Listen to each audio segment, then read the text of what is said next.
Somebody give me a chance, that's what I'm missing for sure. It ain't me and the boys, it ain't me in this world, it ain't me in the clique, it ain't me in the fam. Nothing arms reach for me, this ain't Jeremy Lamb. Nobody gave him a ticket, he had to get it himself.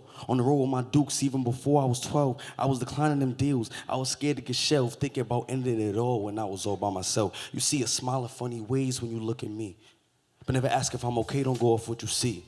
You don't care about me, man. You ain't real deal. It ain't genuine with you, man. It ain't real deal. Y'all make some noise for yourself.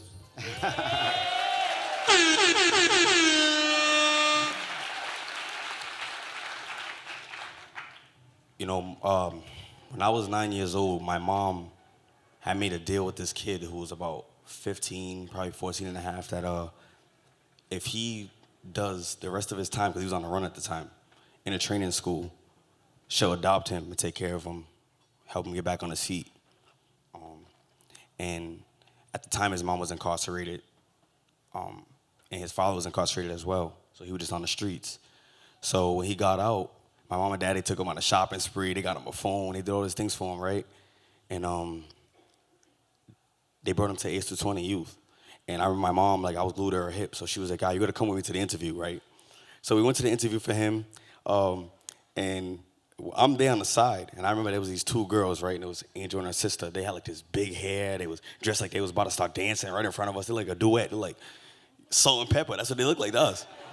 And they looked so cool. Like, everybody was just like so amped off to them. A couple people was running up to them a lot of the time, and I was just like, yo, who are they, right? And the whole interview, they were talking to me. They weren't even talking to my foster brother at the time. And I remember he was like, thanks a lot for stealing my interview. And after that, Angel was like, you should come to our rehearsal, right? Our dance rehearsal, because I really liked dancing at the time. So I'm like, a few years too young to be in the program, so I'm just there watching on the side, just learning, looking. Months go by, I'm in the show, the big production, performing in front of thousands of people at Food Fest, which is a great big event in downtown Providence. Time goes by. My biggest lesson I learned is that, in DL20, we value the people more than the output. We value the people more than the art. The art's just not that important. I took so many lessons. I took so many different classes and trainings, and a lot of that made up a lot of the beliefs, and not them forcing beliefs on me, but a lot of the values and the morals that I have now. And now this is my first year actually teaching in DL2022 Youth.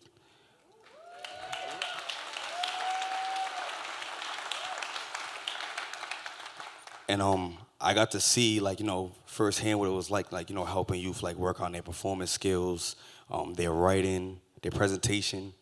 And I'm sitting there watching, and, before we even started the show, right, a bunch of the youth are, following me everywhere I go. I'm like, why are you following me? And I remember we used to do that with Angel, what do we do? Oh, where should we stand behind the stage? Where should we?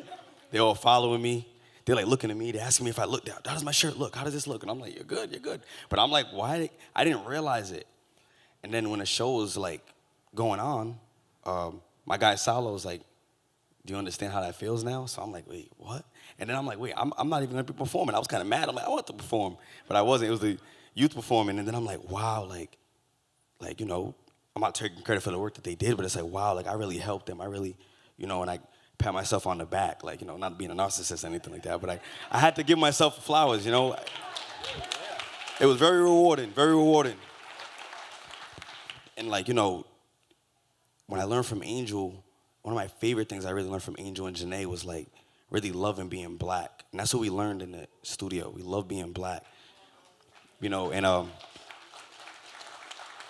it's the Tupac quote, the Marvin Gaye quote, I remember Marvin Gaye, he used to sing to me. He had me feeling like, and DL20 was Marvin Gaye to me. We focused on blackness, black magic, black future, Afrofuturism. Everything was in the lens of Afrofuturism since my time coming in 2009 to now. And I just want to thank them for that and really show them love on that, really, for real. I want y'all to make noise for, Angel, yeah. Sam, Janae.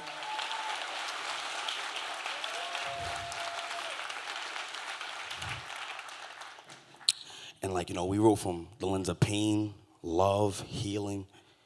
It was like every day we come in the studio, it's like, all right, we're gonna do a free write, right? You know, talk about how your day went. Talk about what you did this morning.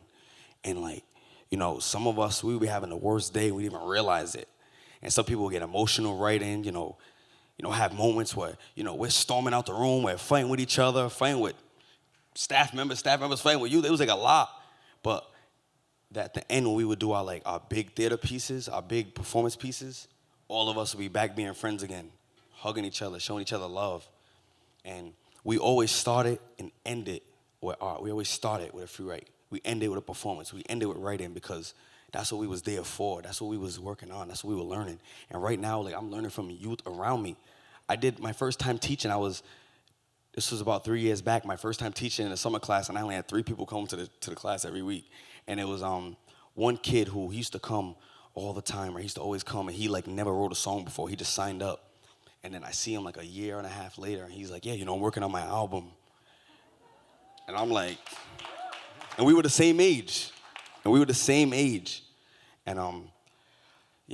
that's really what I have to say about the program. But I really appreciate y'all for listening on that stuff like that.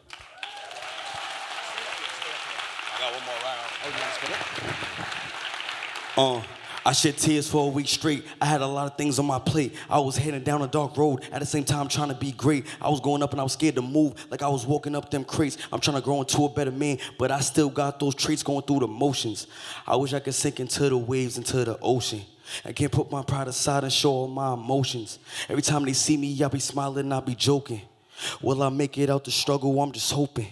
You see me crying out for help while you ain't come, Don't tell me they ain't noticed, they ain't dumb. There's people dying all the time where I'm from.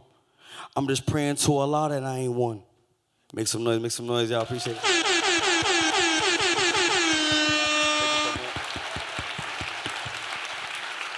Make some noise for J. Lou. Thank you, guys. Stay up here for a